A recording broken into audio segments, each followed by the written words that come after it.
Hello everyone. So continue the atom chapter. So before studying today's session, we will have the brief revision of last class, whatever we studied.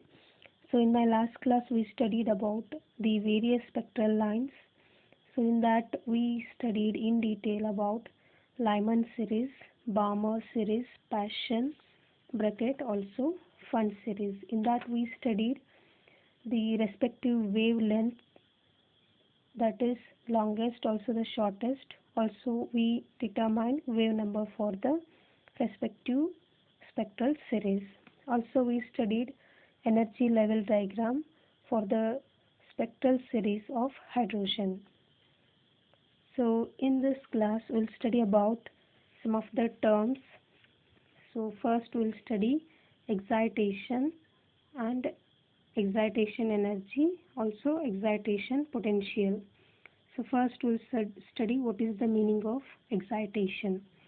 So in this process what happens, so there occurs absorption of energy by an electron of an atom. So when it goes from lower energy state to its higher energy state, or you can say that higher energy level. So this process is said to be excitation.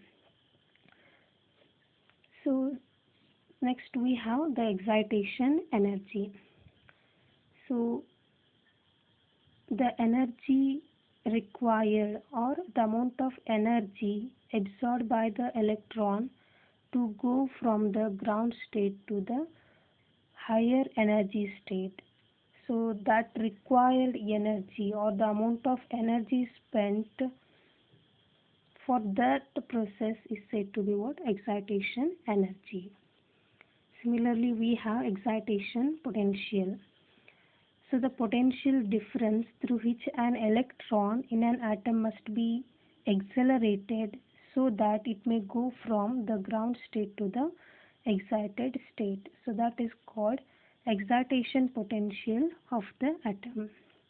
Some potential is required so that electron make a transition to its ground state to the excitation state. So that required potential difference is said to be excitation potential. So whenever an electron passes through a potential difference, so let us take with some V volts,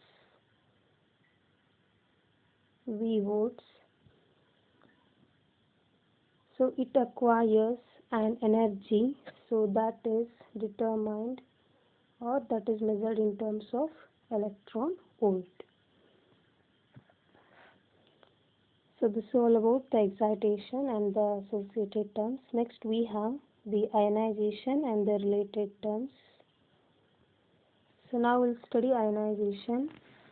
So again it is a process of detaching or knocking out an electron from the atom. So that is said to be ionization. So similarly we have the ionization energy. So how much energy is required to knock out an electron from an atom? So that is said to be ionization energy of the atom. So suppose the energy required to raise the electron from the ground state. So let us take, if we have the electron in its ground state, that is n equal to 1. So it should be raised to its energy state, that is if it is n equal to infinity. So that process, that energy is said to be ionization energy of hydrogen atom.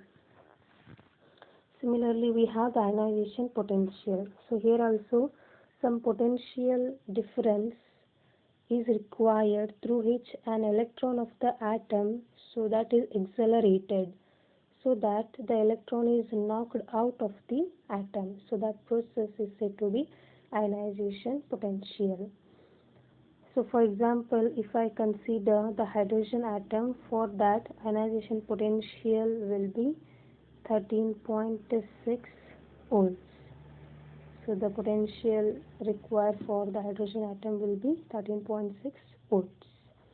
So this is all about the ionization and the related terms. So now we'll study de Broglie's explanation of Bohr's second postulate of quantization, or otherwise you can say that Bohr's quantum conditions from de Broglie hypothesis. So here, we are going to take the help of Bohr's second postulate. So using that, we need to explain the de Broglie explanation regarding the second postulate. So what exactly the Bohr's postulate of the quantization of angular momentum leads to the de Broglie explanation. So Bohr could not explain as to why only certain orbits or the energy levels were allowed for orbiting the electrons around the nucleus of atom. However, de Broglie established a connection between the wave nature of electron and the stable orbits in the Bohr's model of atom. So further, de Broglie assumed that an electron must orbit, so that would be stable only if it is contained an integral multiple of electron wavelengths. So it means the first orbit must contain only one electron wavelength, the second orbit must contain two electron wavelengths. Similarly, the third orbit must contain three electron wavelengths, and so on. So you can see that figure in the next slide. So here you can see, so here you can observe the first orbit. So the first orbit contain only one electron wavelength. Similarly, the second orbit, so it contains the two electron wavelength. So exactly how we'll get the one electron wavelength for the first orbit, similarly two electron wavelength for the second orbit, and so on. So using the Bohr's postulate, how we can get the expressions.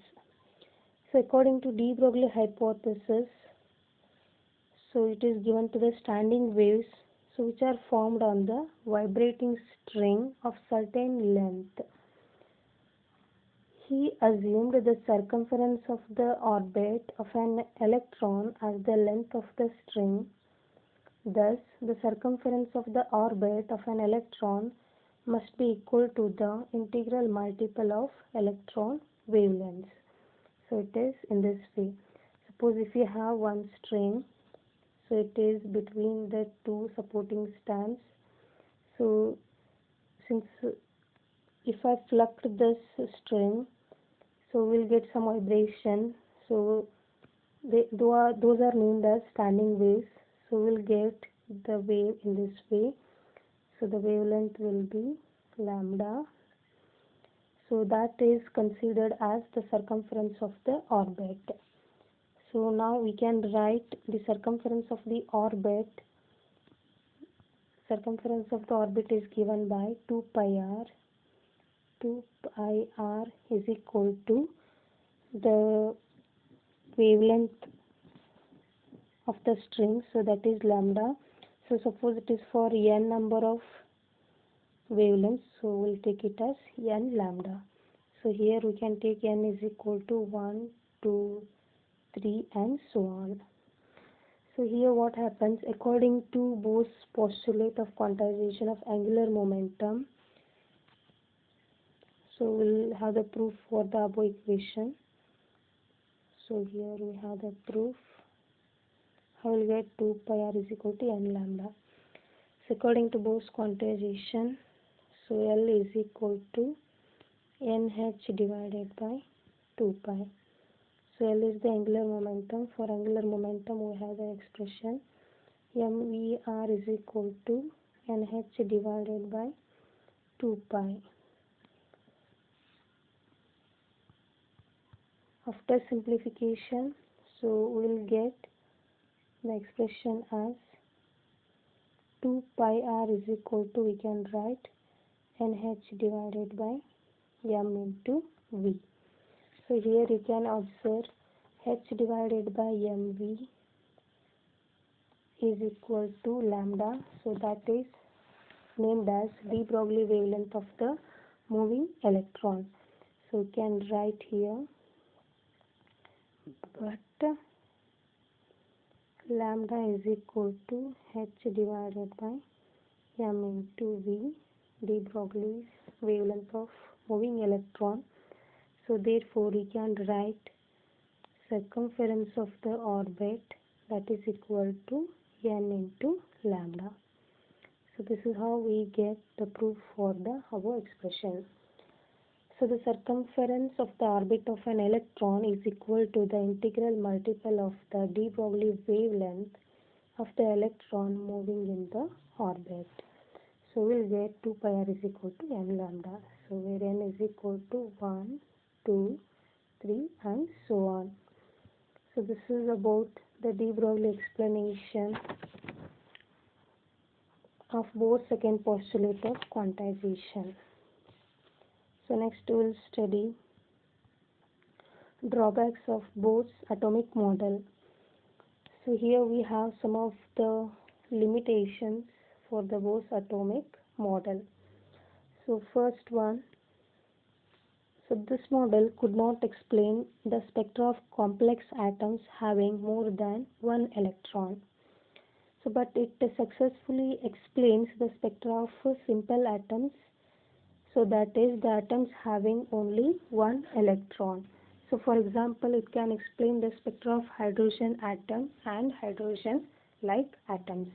So that is He plus and Le plus plus, etc. So but this model could not explain the spectra of complex atoms having more than one electron. So second one, we have Bohr's model of atom could not explain fine structure of the spectral lines of a Balmer series. So when the spectral lines of a Balmer series was observed under a powerful microscope, so it was found that each spectral line consists of a closely spaced lines.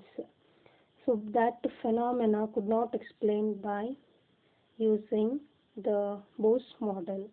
So it fails to explain the fine structure of the spectral lines. Similarly, it does not give any indication regarding the arrangement and distribution of electrons in an atom. So next we have some of the drawbacks.